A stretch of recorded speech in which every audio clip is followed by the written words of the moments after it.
Someone's gone down. Someone has just gone down. It's a Ducati of Miller. It's Jack Miller. Miller's gone down. The nightmare continues for the Australian. And he's got his head in his hands. Jack Miller crashes out of podium contention then In 5th place. What happened though to Jack Miller? He's just behind Ulasan Spargaro here. Wow, that's so peculiar. What happened there? Such an absolute nightmare then for Miguel Oliveira. He was down heavy in qualifying yesterday. What's happened to Oliveira? Here he is. Something must be going wrong. Because the lap before that he was doing a 1:43, so what on earth happened there? And now Vinales has got down to a 41 flat.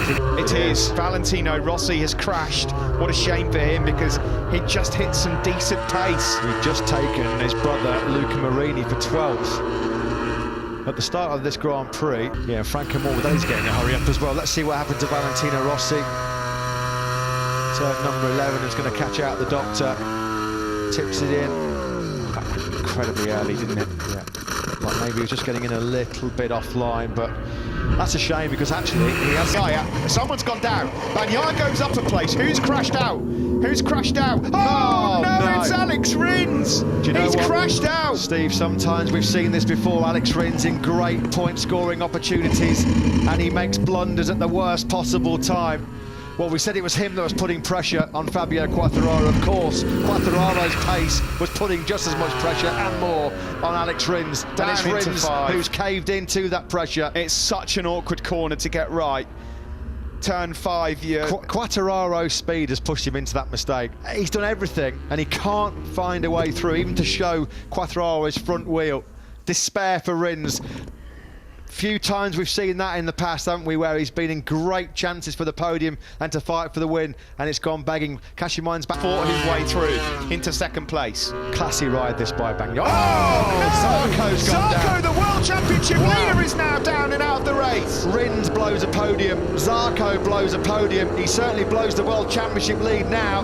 It's all going the way of his compatriot Fabio Quartararo. Championship rivals biting the dust. Quartararo checked out a long time ago, and look at that now. Quartararo will have a 14-point advantage going into the Spanish Grand Prix in Jerez last year, where what happened? He dominated both races from pole position. A high rate of attrition this weekend in Portugal. Let's see this one then. Pretty forgettable weekend then for Pramo Ducati. No Jorge Martin after his high-speed spill yesterday, and that front went really quickly, didn't it, from underneath Joan Zarco. Mir did really well, actually, not to get sucked into that one, because it's ever so easy to be distracted. That went so quick on Zarco. He wasn't expecting that, was it? It was almost like a crash in the rain. Fastest man on circuit at the moment is Place. Well, well, I don't know what to say about Alex Rins. I agree with you, Matt. It's happened all too often. Well, but two big men in this race have said goodbye to great podium opportunities. Yeah, it's a bit of deja vu, isn't it, for this man, Alex Rins. You've got to give him so much credit to Fabio Quartararo, because he was putting Rins in this kind of position. Tiny mistakes, small, fine margins in Motogp this year. Shinichi Sahara and Ken Kawachi leading management down at Suzuki. They cannot believe it, can they? And he's absolutely livid with himself, isn't he, Alex Rins? 12 gone begging here in the Portuguese Grand Prix, and he is absolutely inconsolable. But he's had to do an awful lot of work to come through the pack. The perfect start to the year in Qatar, unfortunately, comes down for Joan Zarco.